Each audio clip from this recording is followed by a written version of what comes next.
ప్రభువునందు ప్రియ దేవుని బిడ్డలారా, ఈ దినం జూన్ మాసం మొదటి దినం.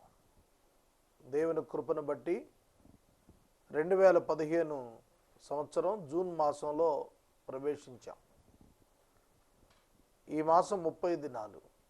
ప్రభువు కృప మనకందరికీ సకల జనులకు తోడుగా ఉండేట్టు ప్రార్థిద్దాం. ప్రార్థన. మమ్మలను మిక్కిలిగా ప్రేమిస్తున్న మా ప్రియ పరలోకపు తండ్రి, మీ పరిశుద్ధ గణనామమునకు వందనాలు, స్తోత్రాలు. నేటి వాక్య ధ్యానం కొరకు ప్రార్థిస్తున్నాం. మా ప్రేక్షకులు రక్షింపబడినట్లు కృప చూపండి. పరిష్కారం కొనసాగింపుకు కృప చూపండి. యేసు దివ్యనామంలో ప్రార్థిస్తున్నాము తండ్రి, ఆమెన్. ప్రభువునందు ప్రియ దేవుని బిడ్డలారా, దయచేసి మీ పరిశుద్ధ బైబిల్ గ్రంథాన్ని తెరవండి.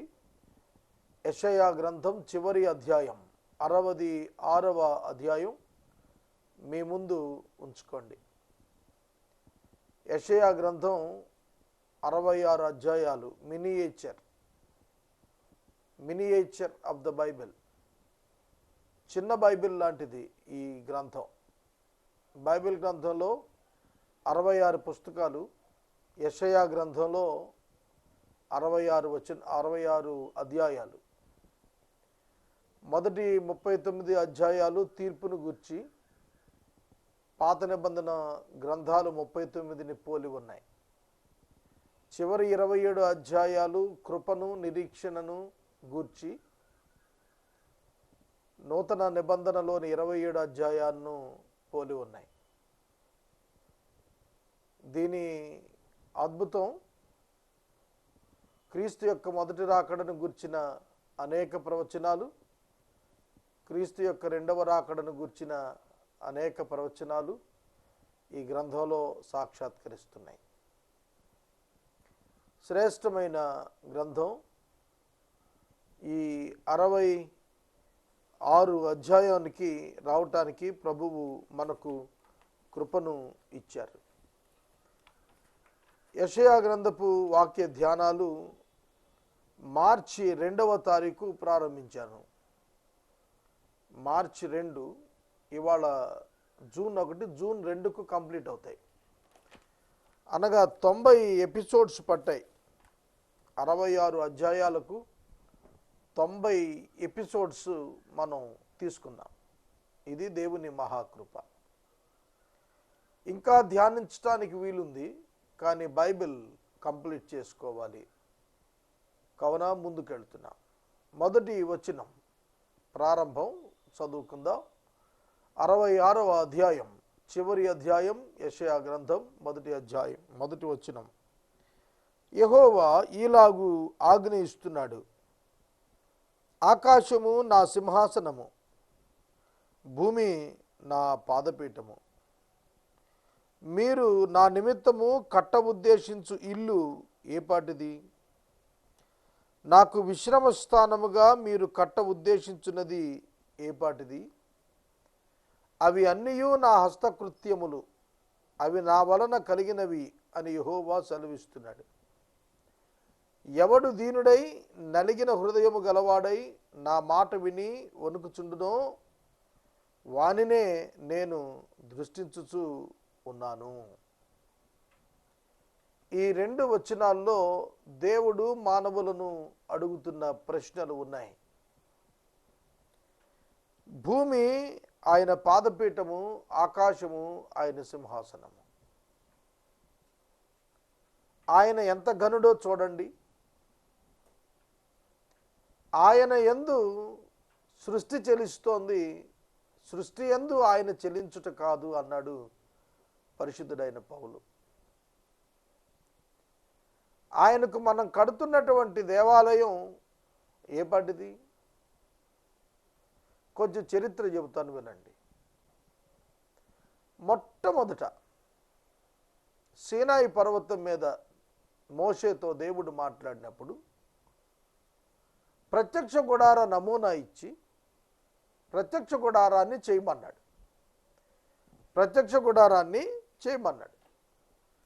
ప్రత్యక్ష గుడారంలో అతి పరిశుద్ధ స్థలంలో మందసమందు దైవ సన్నిధి నిత్యము వారికి దొరికేటట్టుగా దేవుడు వారి మధ్యకు దిగొచ్చాడు. తెరలతో చేశాడు మోషే. ప్రత్యక్ష గుడారాన్ని తెరలతో చేశాడు. ప్రత్యక్ష గుడారం పరలోక నమూనా. ప్రత్యక్ష గుడారం పరలోక నమూనా. ఆవరణము, పరిశుద్ధ స్థలము, అతి పరిశుద్ధ స్థలము. ఆవరణము దేవదూతలు ఉన్నారు. పరిశుద్ధ స్థలము 24 పెద్దలు. అతి పరిశుద్ధ స్థలం దేవుని సింహాసనం. అది అదృశ్యం, చూడదగినది కాదు, కనబడేది కాదు. ఆ నమూనా ఇచ్చాడు. ఆ నమూనా ప్రకారమే మోషే ప్రత్యక్ష గుడారం కట్టాడు. క్రీస్తు పూర్వం 1450 మోషే ప్రత్యక్ష గుడారం నిర్మాణం. అక్కడ నుండి క్రీస్తు పూర్వం 1000 సంవత్సరాలు దావీదు. క్రీస్తు పూర్వం 1000 సంవత్సరాలు అంటే 550 సంవత్సరాల తర్వాత దావీదు మనసులో ఒక ఆలోచన వచ్చింది. దేవునికి నేను నివాసంగా ఒక పర్మనెంట్ బిల్డింగ్ కడతాను అనుకున్నాడు. దేవుడు గుడారంలో ఉంటే నేను సరబ వేసిన ఇళ్లలో ఉంటానా? లేదు, నేను దేవునికి గుడారం కట్టాల్సింది అనుకున్నాడు. నాతాను కూడా కట్టమన్నాడు. నాతాను ప్రవక్త. దావీదు ఎప్పుడైతే తీర్మానం చేసుకున్నాడో నిర్మాణం కొరకు, దేవుడు వెంటనే నాతానుకు ప్రత్యక్షమై దావీదును కట్టద్దన్నాడు. నీ చేతులు రక్తం ఒలికించాయి, నువ్వు దేవాలయం కట్టడానికి వీల్లేదు. నిరపరాధి రక్తం ఒలికించాడు దావీదు. అందుకే దావీదును డిస్క్వాలిఫై చేశాడు మందిరం కట్టడానికి. నీకు కుమారుని ఇస్తాను, ఆ కుమారుడు కడతాడు, వెయిట్ చేయమన్నాడు. సొలొమోనును దేవుడు దావీదుకు ఇచ్చాడు. సొలొమోను కడతాడని దావీదుకు తెలుసు కదా, అందుకే మెటీరియల్ అంతా దావీదే సమకూర్చాడు. సొలొమోను రాజ్యానికి వచ్చిన తర్వాత మందిరాన్ని కట్టాడు.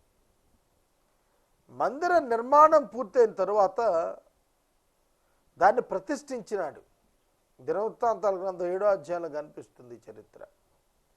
ఆ ప్రతిష్ఠ దినాన సొలొమోను ప్రార్థన చేశాడు. దేవా, ఆకాశ మహాకాశములు పట్టజాలని వాడా, మేము నిర్మించిన ఈ మందిరం నీకేపాటిది?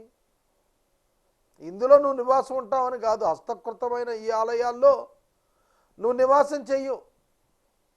కానీ నీ జనులు ఈ మందిరానికి వచ్చి ప్రార్థన చేసినప్పుడు నీవు వారి మొర విని వారిని స్వస్థపరచు దేవా అని చెప్పి ప్రార్థన చేశాడు. దేవుడు దాన్ని అంగీకరించాడు. క్రీస్తు పూర్వం 960 సంవత్సరాలు అప్పుడు కట్టినటువంటి ఆ దేవాలయం నెబుకద్నెజరు యూదులను చెరలోనికి తీసుకుని వెళుతూ క్రీస్తు పూర్వం 586లో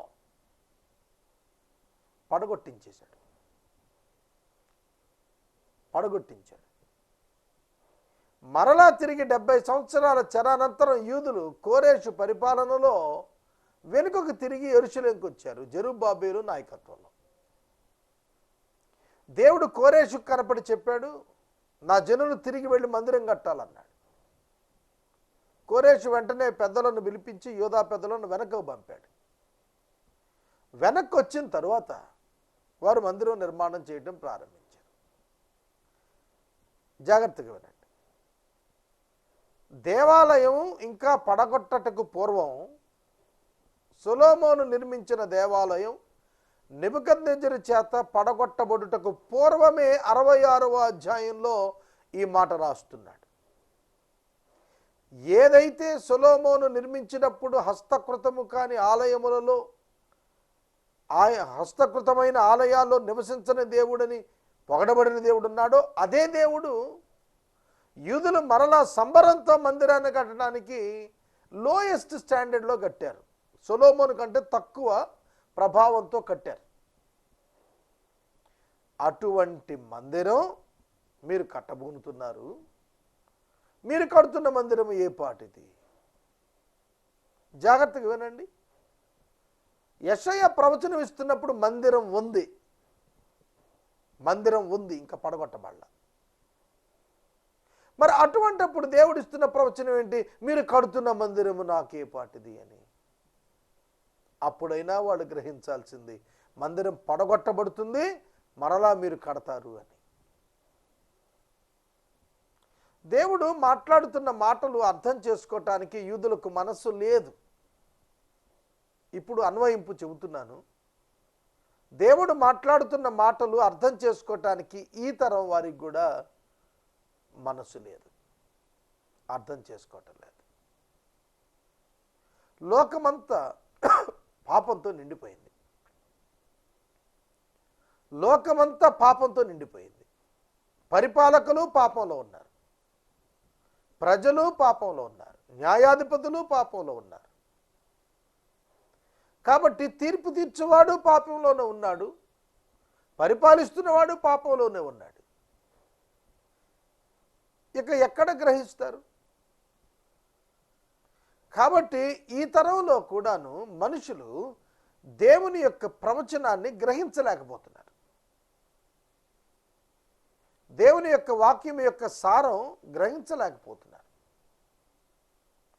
దేవుని నివాసం నీ హృదయంలోకి దిగొస్తుంది అని ప్రభువు చెప్పినటువంటి మాట యొక్క నిజ అర్థం గ్రహించలేకపోతున్నారు. అంటే శరీర సంబంధమైన మనసుతో దేవుణ్ణి ఆరాధించడానికి సిద్ధపడుతున్నారు. బైబిల్ ఆరాధనకు వ్యతిరేకం. బైబిల్లో దేవుడు చెప్పిన ఆరాధన వేరు, మనుషులు ఎత్తుకొని ఆరాధిస్తున్నది వేరు. నన్ను ఆరాధించువాడు ఆత్మతోనూ సత్యముతోనూ ఆరాధించాలి అన్నాడు.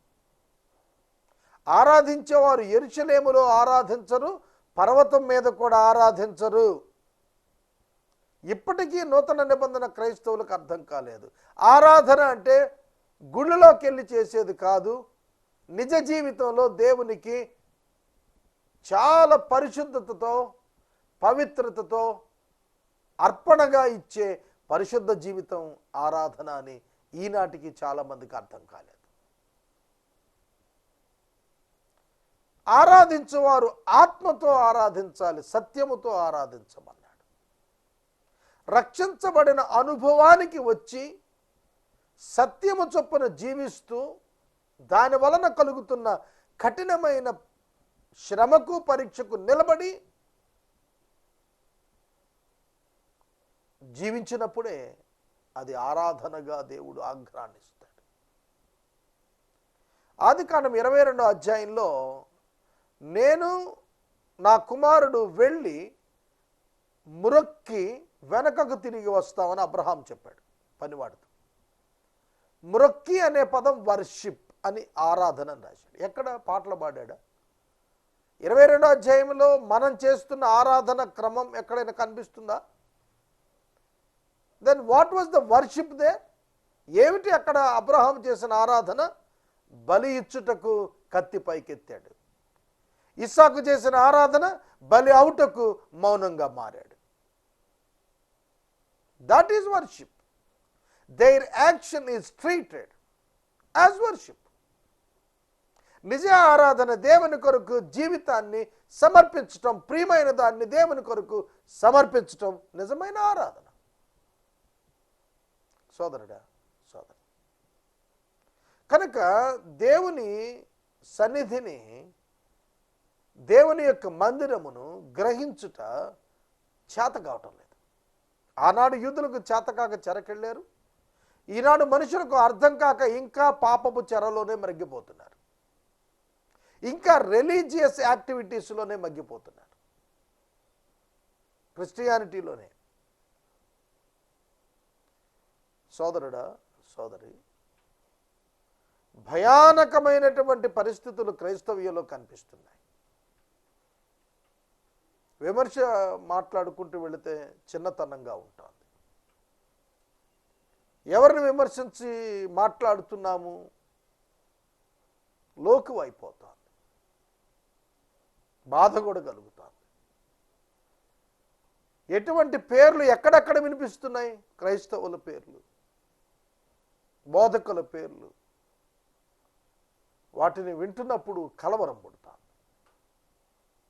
సోదరుడా, సోదరి, దేవుణ్ణి గుర్తెరగండి. ఇప్పటికైనా యేసుక్రీస్తు ప్రభు చెప్పిన లేఖనాల యందు ఆయన దైవత్వాన్ని గుర్తెరగాలి. ఆయన మాట్లాడుతున్నాడు, ఆకాశము నా సింహాసనము, భూమి నా పాదపీఠం. భూమి నా పాదపీఠం. మనం కాళ్ళు పెట్టుకుంటాం ఒక టీపాయ్ మీద, స్టూల్ మీద, అట్లాంటిది. ఆకాశం సింహాసనం అయితే ఆయన వ్యాసార్థం ఎంత?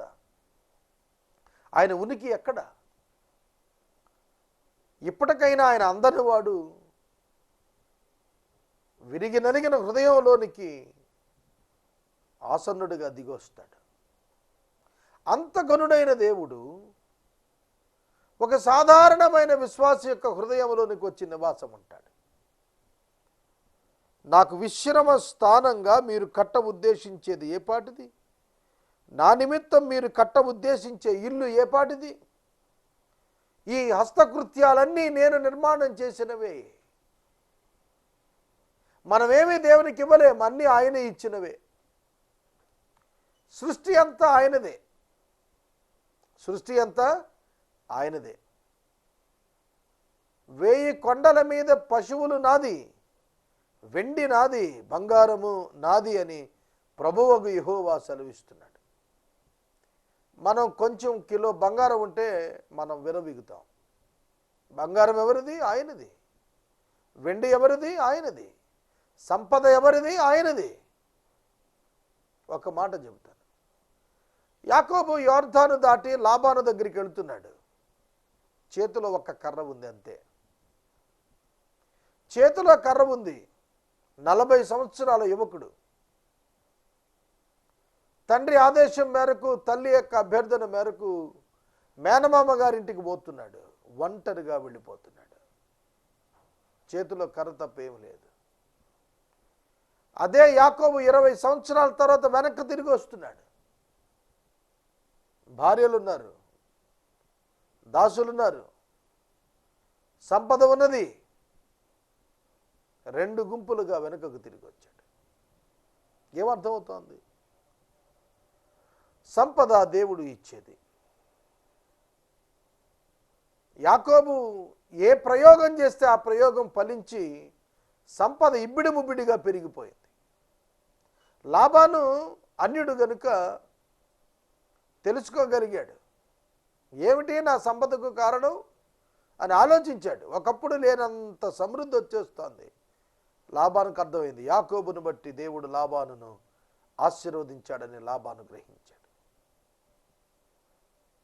సోదరుడా, సోదరి, నీ సంపద విస్తరించటం నీ జీవానికి మూలం కాదు.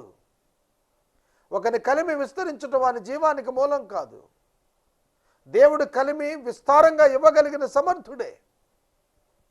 యాకోబుకు విస్తారంగా ఇచ్చాడు, యోబుకు విస్తారంగా ఇచ్చాడు, అబ్రహామునకు విస్తారంగా ఇచ్చాడు, ఇస్సాకునకు విస్తారంగా ఇచ్చాడు. ప్రియా దేవుని బిడ్డలారా, దాని యందు కాదు మానవుడు సంతోషించాల్సిందే. అన్నీ ఆయన హస్తకృతాలే. మనం ఏది దేవునికి సమర్పించడానికి తీసుకెళ్తున్నామో అది దేవుని చేత మనకి ఇవ్వబడిందే. మన చేత సృష్టించబడింది ఏది లేదు, మన చేత కలిగింది ఏది లేదు. కానీ ఒక్కటి ఉంది, అదేమిటంటే దీనత్వము కలిగిన హృదయము కలిగి ఉండుట నీ చేతుల్లోనే ఉంది. It's in your hands. సకలమైనటువంటి మెటీరియలిస్టిక్ థింగ్స్ అన్నీ కూడా ఆయనవే. అయితే నీదేమిటంటే నీ హృదయం నీది. Your heart belongs to you.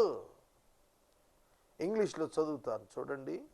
All these things my hand has made, and so all these things came to be, declares the lord. But this is the one to whom I will look, he who is humble and contrite in spirit and trembles at my word. నా మాట విని వణికిపోతూ ఉండరాడే, అది నీకు చెందింది. దేవుని మాట విని వణికేటువంటి స్థితి మనకు చెందింది. దీనత్వం కలిగి నలిగిపోయిన స్థితి మనకు చెందింది. నలిగిన హృదయం కలిగిన స్థితి మనకే చెందింది. మనం అలా ఉంటే యెహోవా మనలను దృష్టిస్తున్నాడు.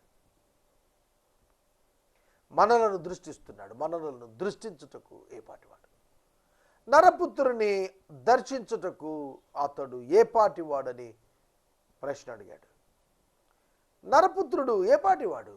ఇంతలో కనపడి అంతలో మాయమయ్యే ఆవిరి వంటివాడు. నరపుత్రుడు ఏపాటివాడు? క్షణభంగురమైన జీవితం కలిగిన వాడు. ఇట్టి నరపుత్రుణ్ణి దేవుడు దర్శించటానికి ఇష్టపడుతున్నాడు. ఆకాశ మహాకాశములు పట్టజాలనటువంటి దేవుడు ఒక సాధారణమైన మానవునిలో నలిగిన విరిగిన హృదయముతో దేవుని వాక్కునకు వణుకుతున్న అనుభవాన్ని కలిగిన వానిలో నివసించుటకు ఆయన ఇష్టపడుతున్నాడు. అంత మహోన్నతుడైన దేవుడు ఇంత చిన్న హృదయంలోనికి రావటానికి సంబరపడుతున్నాడు.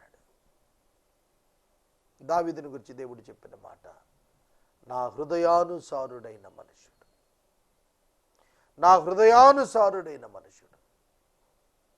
దావీదు దేవుని యొక్క హృదయము అనుసరించి నడుచుకునేవాడు. అందుకే గొప్ప దాసుడయ్యాడు, గొప్ప చక్రవర్తి అయ్యాడు. మనం ఎలా ఉండాలి? దేవుని హృదయము ఎరిగి నడుచుకోవాలి. ఈ లోకంలో మనం ఎవరిని సంతోషపెట్టగోరుతున్నాం? పౌలు గారు రాశాడు, వివాహమైన వాడు భార్యను సంతోషపెట్టగోరుతాడు, వివాహమైన స్త్రీ భర్తను సంతోషపెట్టగోరుతుందని అంటూ దేవుణ్ణి నిజముగా సంతోషపెట్టేవాడు ధన్యుడు అన్నాడు. దేవుణ్ణి సంతోషపెట్టడానికి నీ యందు విరిగి నలిగిన హృదయము ఉన్నదా? ఆయన వాక్యమునకు గడగడలాడుతున్న అనుభవం ఉన్నది. ఆదికాండం 22వ అధ్యాయంలో ఆకాశము నుండి గొప్ప పిలుపు వినబడుచున్నది, అబ్రహామా అబ్రహామా ఆగుము, ఆ చిన్నవాణిని ఏమీయూ చేయకము, ఇందును బట్టి నీవు యెహోవాకు భయపడువాడవని నేను ఇప్పుడు తెలుసుకుంటూ ఉన్నాను. భయపడువాడు, గడగడ గడలాడుతున్నవాడు. అబ్రహామా అనగా చిత్తము ప్రభువా అనెను. అబ్రహామును దేవుడు పిలిచినప్పుడు చిత్తము ప్రభువా అనెను. Lord, I am here, give me your word. నీ మాట ఇవ్వు, నెరవేర్చటానికి నీ దాసుడు సిద్ధంగా ఉన్నాడు. కుమారుని దహనబలి ఇమ్మన్నావు, ఇవ్వటానికి కత్తెత్తాను, నువ్వు ఆపుతున్నావు, ఇంకేం చేయమంటావు? ఇంకా ఏమైనా చేయమంటే చెప్పు, నేను సిద్ధంగా ఉన్నాను. విరిగి నలిగిన మనసుతో మాట్లాడుతున్నటువంటి అబ్రహాము, మాటకు గడగడలాడి వణుకుతున్నటువంటి అబ్రహాము. సోదరుడా, సోదరి, ఎటువంటి దేవుణ్ణి మనం కలిగి ఉన్నామండి? ఎటువంటి ఆశ్చర్యకరమైనటువంటి రక్షకుడిని దేవుడు మనకు ఇచ్చాడు. అట్టి దేవుడు నీ హృదయం దగ్గర నిలబడి తడుతున్నాడు. ఏపాటి వాడవని, ఏపాటి దానవని, అంత శ్రేష్ఠుడైన దేవుడు నీ హృదయం యొద్ద నిలబడాల్సి వచ్చింది. నీకు అర్థం కాలేదు. నీ కొరకు తన ప్రాణాన్ని ఇచ్చాడు. నీ కొరకు తాను నరావతారయ్యాడు. నీ కొరకు దాసుడయ్యాడు. నీ కొరకు అక్రమ కాలులలో ఒకడుగా ఎంచబడ్డాడు. ఆకాశ మహాకాశములు పట్టజాలని దేవుడు సింహాసనము విడిచి శాపగ్రస్తమైన శిలువ మీదకు ఎక్కి బందిపోటుల మధ్య వేలాడి మనుషులతో చిత్కారం పొంది ముఖాన ఉమ్మి వేయబడిన వాడై అవమానాన్ని భరించి శిలువను సహించి నీ ప్రాణం రక్షించటానికి తన ప్రాణాన్ని సమర్పించి పాపము యొక్క శిక్షను సమాప్తం చేసి తన చేతులు చాచి నిన్ను పిలుస్తున్నాడు. ఇది సువార్త సందేశం. దీనిని నువ్వు గ్రహించినట్లయితే నీవు తప్పక రక్షించబడతావు. నువ్వు మౌనంగా ఉండలేవు. If you can understand the work of God for you, you cannot stay away from him. ఆయనకు దూరంగా నీవు జీవించలేవు. పౌలు అన్నాడు, నా కొరకు ప్రాణము పెట్టి తిరిగి లేచిన ప్రభువు కొరకు జీవిస్తాను, నా కొరకు ఇక నేను బ్రతకనన్నాడు. నా కొరకు బ్రతకను, బ్రతకైతే క్రీస్తే, చావైతే లాభం. ఇక మీదట జీవిస్తున్నటువంటి జీవితం నా కొరకు ప్రాణం పెట్టి తిరిగి లేచిన క్రీస్తు కొరకే అన్నాడు. అది విరిగిన హృదయం, నలిగిన హృదయం. మన జీవితాల్లో విరిగి నలిగిన హృదయం యొక్క ప్రాధాన్యత, ప్రాశస్త్యత మనము తప్పక గుర్తు పట్టాలి. ఎవడు దీనుడై నలిగిన హృదయం గలవాడై నా మాట విని వణుకుచుండును, వానినే నేను దృష్టించుచూ ఉన్నాను. ఎద్దును వర్ణించువాడు నరును చంపు వంటివాడు, గొర్రె పిల్లను బలిగా అర్పించువాడు కుక్క మెడను విరుచు వంటివాడే, నైవేద్యము చేయువాడు పంది రక్తము అర్పించువాడే వంటివాడే, ధూపం వేయువాడు బొమ్మను స్తుతించువాని వంటివాడే. వారికి ఇష్టమైన త్రోవలకు ఏర్పరచుకునేది అసహ్యమైన పనులు తమకే ఇష్టముగా ఉన్నవి. దేవుడు చెబుతున్నాడు. చాలామంది బైబిల్ గ్రంథంలో ఈ ఒక్క పదం పట్టుకొని ఎద్దును వధించేవాడు నరును చంపు వంటి వాడే అనేది తీసుకొని దేవుడే చెప్పాడు, ఎద్దును చంపితే వాడు నరును చంపినట్టే, కాబట్టి గాడ్ హేట్స్ దిస్ అని చెప్పి చెప్తున్నారు. ఇక్కడ కాంటెస్ట్ వేరు, ఇక్కడున్న పరిస్థితి వేరు, ఇక్కడ దేవుడిస్తున్న ప్రవచనం యొక్క కాలం వేరు. వారిని దేవుడు కోరుతున్నది హృదయం. అక్కడ ఎద్దు గురించి అవసరం లేదు, బలి గురించి అవసరం లేదు. కనుక వారిచ్చేటువంటి బలులు, నైవేద్యాలు, ధూపాలు అన్నీ కూడాను, రిలీజియస్ యాక్టివిటీస్ అన్నీ కూడాను అసహ్యమైనట్టుగా దేవుడు చెప్పుకుంటూ వచ్చాడు. దేవునికి ఇష్టం లేనివిగా చెబుతున్నాడు. హృదయం సరిగా లేకుండా నీవెన్ని రిలీజియస్ యాక్టివిటీస్లో పాల్గొన్నా దేవునికి సంతోషం లేదు. మహోన్నతమైన క్రైస్తవ మత పదవిని అలంకరించి నీచమైనటువంటి పాపి చేసే పని చేస్తే నీ యొక్క మహోన్నత పదవిని బట్టి దేవుడు సంతోషించడు. అందుకే నీవెంత గౌరవం పొందుతున్నావు సమాజంలో మతం పేరట అనేది ముఖ్యం కాదు. దేవుని ఎదుట ఎటువంటి మారు మనసు కలిగి ఉన్నావు అనేది ప్రధానమైనటువంటిది. నేను వాక్యాన్ని ఇక్కడ ముగిస్తున్నాను. దేవుడు అడుగుతున్నాడు, నేను పిలిచినప్పుడు ఉత్తరం ఇచ్చేవాడు ఒక్కడును లేడు. రేపటి వాక్య ధ్యానంలో మిగిలినది ధ్యానం చేద్దాం. ఈ మాసాంతం వరకు పరిష్కారానికి ప్రభు సహాయం చేయనట్లు ప్రార్థించండి. మనము ఇంతవరకు రైట్ రెవరెండ్ డాక్టర్ కారుపాటి శ్యామ్సాగర్ గారి ద్వారా బైబిల్ స్టడీలోని వాక్య ధ్యానమును యెషయా గ్రంథము నుండి ధ్యానం చేసుకున్నాం. ఈ కార్యక్రమం ద్వారా మీరు పొందుకొనుచున్న ఆత్మీయ మేలులు ఒక ఉత్తరం ద్వారా మాకు తెలియచేయండి. మీ ప్రార్థనా మనవులు మాకు తెలియచేస్తే ఏసే పరిష్కారం కార్యాలయంలో ఏర్పాటు చేసిన ప్రత్యేక ప్రార్థనా శిబిరంలో మీ కొరకు ప్రార్థిస్తాం. మీ కుటుంబ పక్షంగా ఒక ఎపిసోడ్ ప్రసారం చేయాలనుకున్నారు మాకు తెలియచేస్తే మా సిబ్బంది మీ గృహాలను దర్శిస్తారు. ముగింపు ప్రార్థన ఆశీర్వాదాలతో ఈ కార్యక్రమాన్ని ముగించుకుందాం. ప్రార్థించుకుందాం. మమ్మలను మిక్కిలిగా ప్రేమిస్తున్న మా ప్రియ తండ్రి, మీకు వందనాలు. మీరిచ్చిన గంభీరమైన సువర్తమానం కొరకు స్తోత్రాలు. మేము ప్రభువా విరిగిన హృదయం, నలిగిన హృదయం, దీన హృదయం కలిగి నీ వాక్యానికి గడగడలాడి వణుకుతూ ఉండే అనుభవం నిత్యము కలిగి ఉండటకు సహాయము చేయండి ప్రభు. ఆశ్చర్యకరంగా ఈ దినం మీరు ఇచ్చిన అద్భుతమైన వాతావరణం కొరకు కృతజ్ఞతలు. తీవ్రమైన ఎండ నుండి ప్రజలకు ఇచ్చిన విశ్రాంతికై కృతజ్ఞతలు. మీరున్నారని గ్రహించుటకు ప్రజలకు సహాయం చేయండి ప్రభు. నీతి సత్యము అనుసరించి నడుచుట ప్రతి ఒక్కరికి దయచేయము ప్రభు. ఈ సమయంలో యెషయా గ్రంథం కొరకు నీకు వందనాలు. మీరిస్తున్న వాక్య ధ్యానాల కొరకు స్తోత్రాలు. మా ప్రజలు రక్షించబడుటకు సహాయం చేయండి. యేసు నామమున అడుగుచున్నాము తండ్రి, ఆమేన్. మన తండ్రి అయిన దేవుని ప్రేమ, కుమారుడైన యేసయ్య కృప, పరిశుద్ధాత్మ దేవుని యొక్క అన్యోన్య సహవాసం సదాకాలం మనందరికీ తోడై ఉండును గాక.